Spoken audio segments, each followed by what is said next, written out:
We are extra fired up for the Thursday edition of the Locked On Fantasy Hockey Podcast, and it's the Dallas Stars shining bright, baby. Fantasy Goldmine. Let's talk about their top 5 targets and get this paper.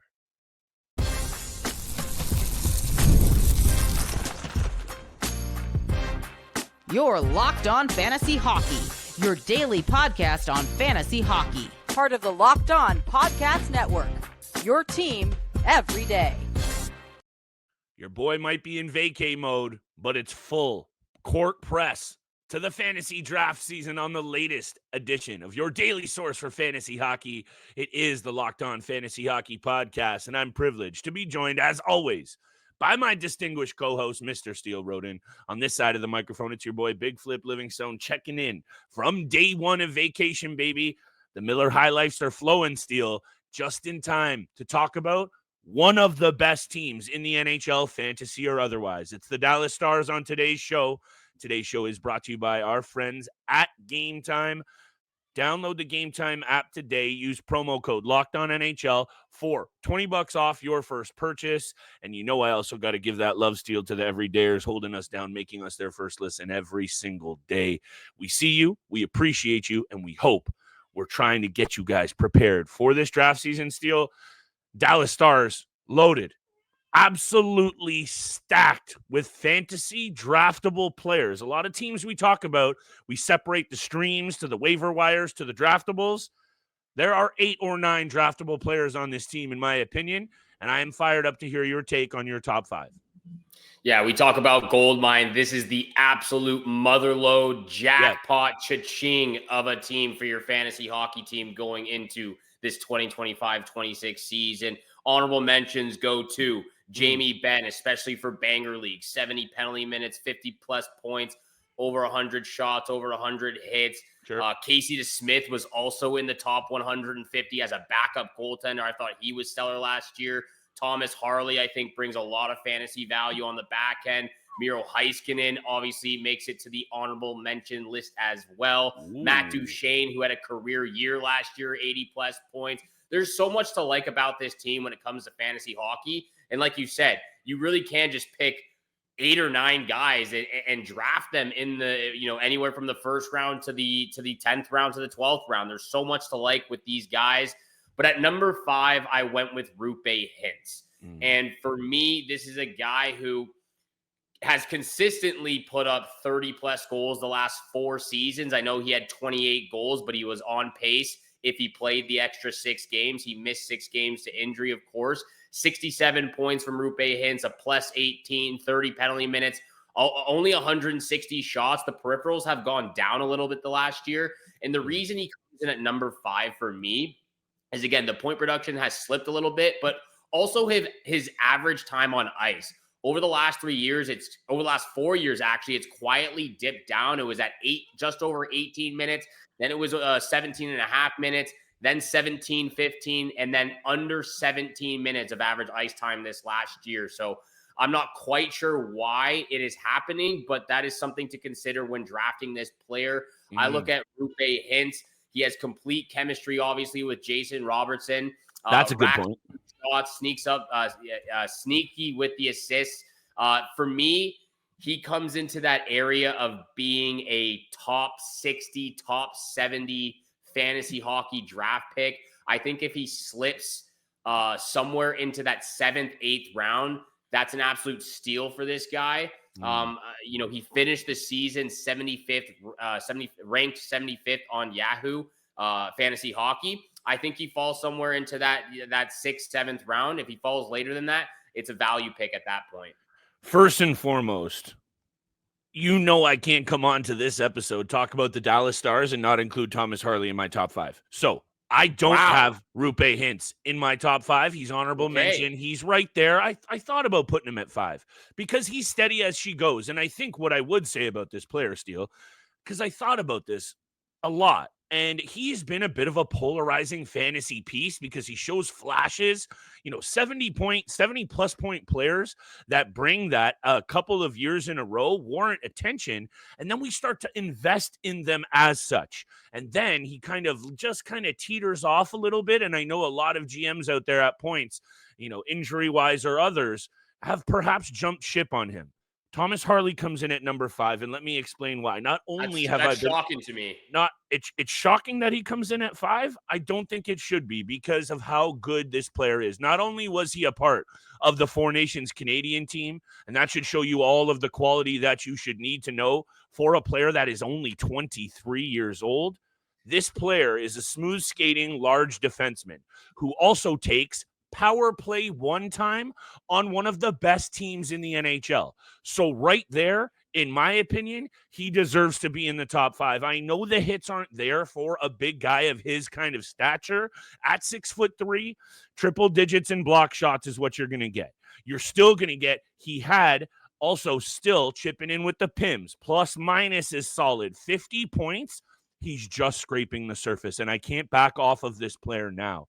He comes in at 5 for me also because I would say if Roope Hintz repeats and he goes up for 70 or 80 points, I'm going to be in the minority here, and that's a tough conversation. I'm not getting at your take on it at all. However, what I would say is if everything that you've been saying about Miro Heiskanen, who doesn't make my list either, so I don't think you're going to get at me too much, we read into that, this might be Thomas Harley's club in terms of the number 1 D-man. That might be a stretch as well, but I'm going to leave it at this. I'm buying into this player just like I bought into Quinton Byfield on the other episode.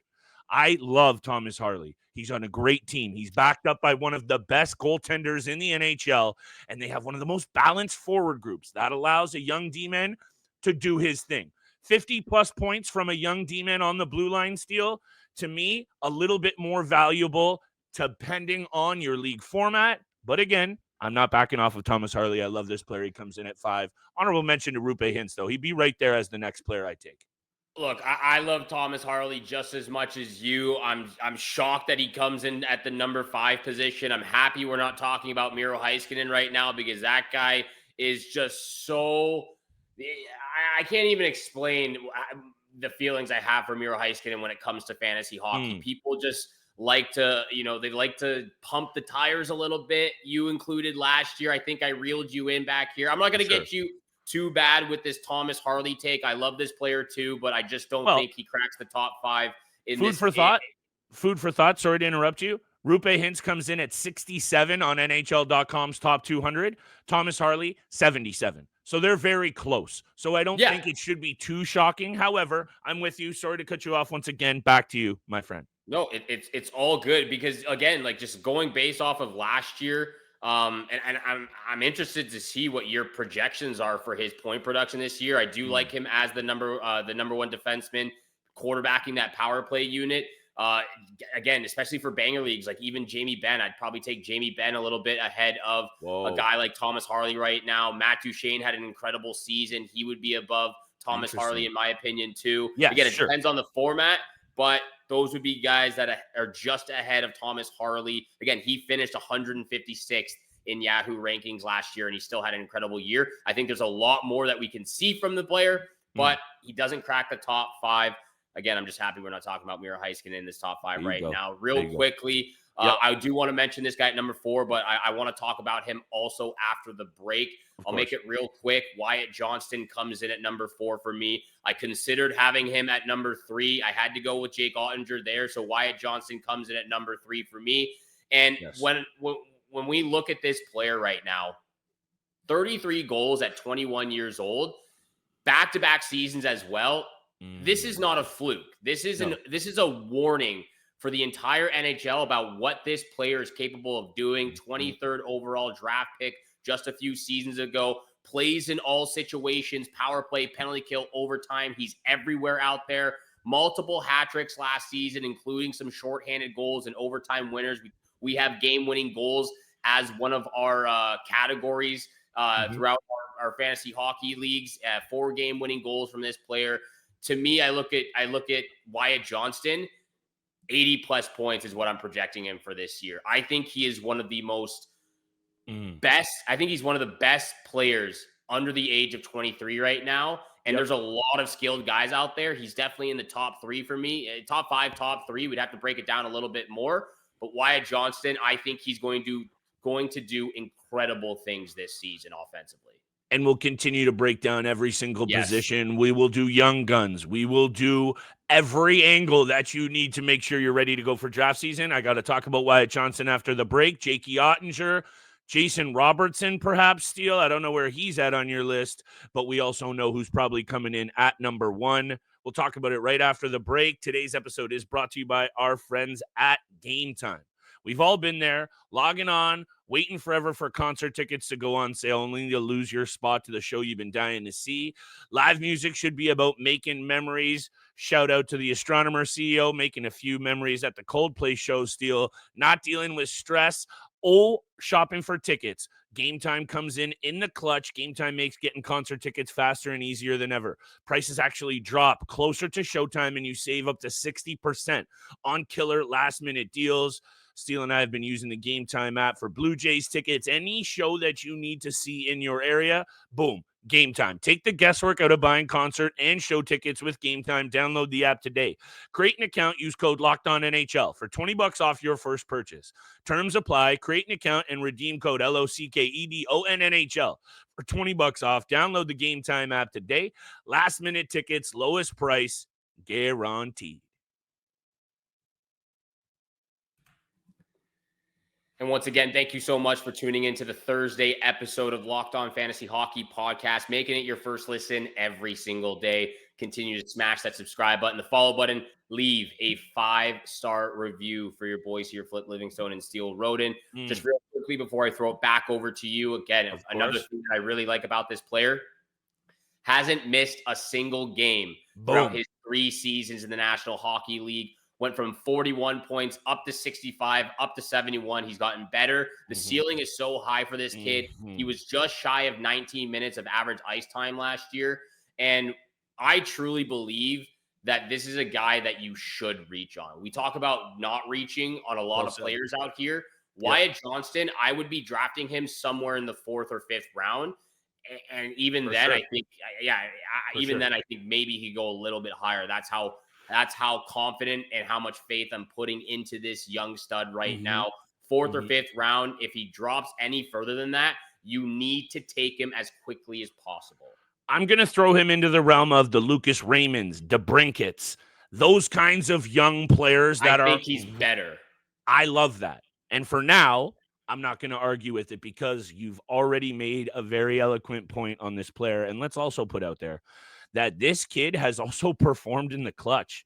How about 18 postseason goals already? He's 21 years old. He's got 56 postseason games under his belt and 30-plus points in those games. Some of those intangibles don't always translate into fantasy success, but with this player, it certainly will. You and I are going to be duking it out for this player. I can already feel it. I can feel a mid-draft scrap coming. So thanks a lot for that. It's also the progression, right? 41 points, 65 points, up to 71, and we haven't even seen his best. That's enticing. He most definitely deserves to be on this list. He's in the 4th spot for me. And I think just as much as I did stick to my guns on Thomas Harley, you know I got Jake Oettinger a little higher than you, and that's okay because we do this on purpose. And also, our listeners out there have said that. They like when we disagree because it gives you a little bit of a different angle. If you and I come on here every day and go, yep, consensus 1 through 5, we don't get to highlight as many good players. So, RoboCop, I think, Steele, and hit me with your take. Check me on this. You're good at that. Given how at times I would say after 109-point seasons 2 years ago and how high expectations have been, some GMs out there might have been soured on this player, and I would advise against that because clearly this guy brings 80-plus point potential. He's an elite offensive piece, and let's not forget who he gets to play with on that top line. You mentioned the chemistry with Roope, and now they got Mikko. Dangerous trio, one of the best in the business. So I ain't going to get at you for having him higher. Don't sleep on Jason Robertson just because he hasn't hit 110 points again. Right in the realm of 85 to 90. get yourself a piece of RoboCop, most definitely. You'll take the peripherals as a bonus. Yes, you will, and I'll explain why I have him just a little bit higher on this list, but I'm not going to hate at you having him at number 3. I had to go with Jake Oettinger. This is a guy who's just been super consistent with between the pipes, rock solid starter. He's going to get you 30, 35 plus wins, which he has done over the last 3 seasons now, 3 seasons of 35 plus wins, 4 seasons of 30 plus wins. He puts up solid stats with an average save percentage of .912 throughout his 5 years career so far. 2.52 goals against average as well throughout his career. He's one of the few goalies that you can trust to play 60 games, and maybe that was a little bit of the downfall when it comes to the postseason record with this guy that plays too much in the regular season. Has nothing to do with fantasy hockey. This guy's going to put up 60 plus games played. He's going to put up 30 plus wins as well. And this is a very strong defensive team too. When Dallas locks it down, Jake is the reason. So don't overthink it. He's one of the safest goalie picks out there. Just avoid drafting goalies too early, unless your league's a little bit goalie heavy in that case. Where you do see some of those leagues really, push the point system when it comes to saves, when it comes to shutouts. I was in a league last year where you got 10 points for a shutout and you got 0.2 per save without any negative aspect of that with any goals against. So a lot of the league that I was in, there were teams out there who had 6 goalies on their roster. And of course, that just skyrocketed them through the standings. So for me, Jake Oettinger comes at number 3. I would still put this player somewhere in the 3rd or 4th round, just ahead of where Wyatt Johnston is. And we've been very clear on this pod that we show love to the Apples and Genos boys. Nate coming up with that 0G strategy that really has taken a stranglehold of how you deal with your blue paint roster. However, it's not always that cut and dry in fantasy hockey. That's a reason why there is no book on this stuff, Steele. You can't just create a strategy and stick to it. You got to be nimble. If goalies start to fly in whatever round and you're running out of stock, 0G only holds true before the top 30 guys in the league go. And I'm in a 16-team league, a keeper league. It isn't pretty. You can't sit around always and just say, I'll grab a guy off the waiver wire or draft him in the last few rounds. You have to pay attention. You and I will do some specific draft strategy tips and, do's and don'ts for the draft. I just did want to throw that out there, and you alluded to a really good point. This team on paper, goals for, 3rd in the NHL, 275. Goals against, right there at the top of the table, sitting 6th best in the NHL. They get it done at both ends of the ice, and this is what I wanted to say because I really do think this translates into fantasy gold. They could tighten it up on the power play. They only finished right in the middle of the pack in the power play last year. I think Mikko Rantanen a full season will help that. This team is going to be heard from, Steele. They are so good. You look at them on paper, goaltending, solid. Whatever you want to say about Miro Heiskanen's fantasy value, great D-man along with Harley, solid blue line, and one of the best forward groups in the NHL. So I think that props up the value of a lot of these players. I mentioned Jason Robertson. I'll drop Jake Oettinger quick, and then we can get to Rantanen and Robo after the break. I just love Jake Oettinger. This is a really solid player that I personally have been invested in. He comes in at 28th on the NHL.com top 200 list, Steele, ahead of some pieces like Bobrovsky, Thompson, Natchez, Gensel, Celebrini. I'm excited to talk about Celebrini as well. Sidebar. I'm going to put Jake Oettinger at number 2. I'm going to stick to the on-brand point for me and goalies. I mentioned it enough. Let's get to break, and let's talk about whoever you want after that. By the way, we're almost wrapped up our NHL-wide list, my friend. We've gone coast to coast, table to table, and we got the Toronto Maple Leafs up next. Hey, I'm just surprised at how fluctuated your goalie list has been throughout the last 3 episodes. Vasilevsky at 4, Kemper a little higher, now Jake Oettinger. Look, I know you're goalie heavy, but let's get it going here after the break. Jason Robertson and Mikko Rantanen on the Locked On Fantasy Hockey Podcast. Boom.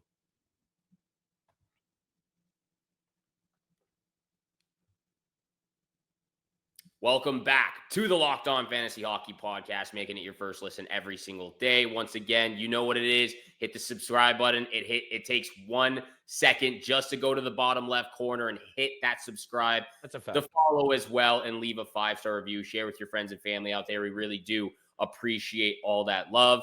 And I'm going to show some love to Jason Robertson. I've had him on a few different of my teams. I believe he was actually on my team. Again, I'm going to bring up the championship because I have to brag a little bit. The championship 100%. keeper league, he was on there for me. When I look at this guy, I mean, he's just been super consistent. He's Mr. Reliable every single season. And, you know, there is a little bit of a quietness and a calmness to his game. Sometimes there's nothing flashy about it. Like, he does put up some highlight reel goals and plays to set up his teammates, but it's just 4 straight seasons now of 80-plus points. I know the 109-point season was an outlier, but he's been consistently putting up 80 points every single season. He put up 2 years back-to-back of 40-plus goals. He had 35 this last year. I think he can be in that 40-goal range once again. The shot total has gone down over the last couple of years from a career-high 313 down to 211 last year. But the shooting percentage was actually up to 16.6. I think if he can continue to put the puck on net, the goal total will continue to go up. I'm projecting Jason Robertson anywhere between 80 to 90 points this next year, especially playing now with Mikko Rantanen. I said Jake Oettinger is a 3rd to 4th round pick. I think Jason Robertson gets taken right before him early in the 3rd round. If this team, like I said in the previous comment, figures it out on the power play, we might be seeing a solid boost in numbers across the board for those top 3 forwards on that top line. Hintz, Rantanen, and RoboCop. Obviously a bit different with Mikko Rantanen playing with Mac Daddy and putting up plus 100-point seasons. However, the point holds true, and if that does play out, Steele, good luck to the rest of the Western Conference. In my opinion, this team deserves to be the favorite headed into next year. Did they get dismantled at the hands of the Edmonton Oilers 4-1 in the conference final? Yes, they did. But I don't know about you, and this will be part of all of our preseason discussion. There are a lot of question marks surrounding that Edmonton Oilers team headed into this season. Whereas I think this Dallas Stars team is hungry. They're built now better than most. And I would say look out and get yourself a piece. That's the main angle here. And now they have an elite stud. I don't think we can get it twisted on this one also, Steele, that this guy has been lurking around as a top 10 fantasy piece or slightly better, maybe 8, 9, 10. I'd throw him in there, and I'd still maybe throw him in there headed into next season. Late 1st round draft pick. If he's lurking around in the 2nd, I'd be somewhat surprised. Look at what he has done in his career, and you have been very accurate at highlighting when you play with Mac Daddy, you're going to get those points. But 105 points, 104, 88, 92 the years before that. I'm intrigued for your take here because you don't draft this player for the peripherals, but I'll take 50 hits. I'll take about 50 block shots. He still mixes it up, 60 penalty minutes and 200-plus shots on net. Yeah, I'd be very happy taking this player. We've just talked about it a bunch, along with Robo, along with Roope, along with that top power play unit. Sky's the limit for Mikko, and I want a piece of this Dallas team real bad. Look, there was a time last year when he was traded to Carolina that I actually believed that he was going to fall out of the 1st round and maybe even be a late 2nd round pick if he stayed in Carolina. Playoff changed your mind a little, maybe? Playoff changed my mind. Being traded to Dallas changed my mind. He put up 18 points in 20 games. Look, this is a 1st round monster. And I'm not going to say he falls into the top 10 because I don't think he really does. There's potential of being a top 10 player. Fantasy hockey wise, it again depends on the format, but I think he's a 1st round. I think he's just outside the top 10. And when I actually look at this team and him being now in Dallas, I think there is a very good shot at him putting up another 100-point season. So maybe he is. Maybe he is a top 10 player if you know, if we're feeling about this projection of being a 100-point season once again. Maybe he does crack the top 10. Like he did back-to-back seasons in Colorado before being traded. He was on pace for 100-plus points once again. He had 64 points in 49 games with Colorado before he was traded, dipped down a little bit. So He gets to play with Jason Robertson. Jason Robertson gets to play with him. Boom. Roope Hintz, Wyatt Johnston, Matt Duchene. This is going to be an elite power play squad right here. Let's hope. And like you said, the banger league penalty minutes that he's adding, the 50 blocks, the 50 hits, the over 200 plus shots as well. There's so much to like with this team. We talked almost about 10 players, with 5 of them being honorable mentions. There you Mikko go. Rantanen comes in at number 1 for both of us. Bang out. And we said it a few days ago as well, and I keep repeating myself. That's what happens when you cover all 32 teams, Mr. Rodin. Go back to the well with this Dallas Stars team. If you're confused for some reason, or you're one of those guys who came in hot on a couple of wobbly pops and you're not sure what to do, de facto, go back to the Dallas Stars. If they're on the board, thank us later, and make sure you tap in later, because we're here, Toronto Maple Leafs, on the next episode. August, Mr. Rodin, we're dropping down to only a couple episodes a week so that we can put some juice back in the batteries and get you guys back to 5 episodes a week. September, October, and all the way through until that cup gets lifted again. Fantasy hockey season is right around the corner, only a month and a half away before we start prepping for those drafts, the mock drafts as well. Stay tuned all August, September, and of course all season long on the Locked On Fantasy Hockey Podcast. Thank you so much for making it your first listen every single day. For your second listen, once again, check out the Locked On NHL Podcast. There is no off season this summer because they bring you the daily league-wide stories that matter the most, with local coverage you love from Locked On. Find Locked On NHL on YouTube or wherever you listen to your podcast. And once again, from your boys here, Flip, Livingstone, and Steele Rodin, we wish you good luck with all those summer bets, and we shall see you back here again on Friday. Shout out to the new revenue stream. Peace.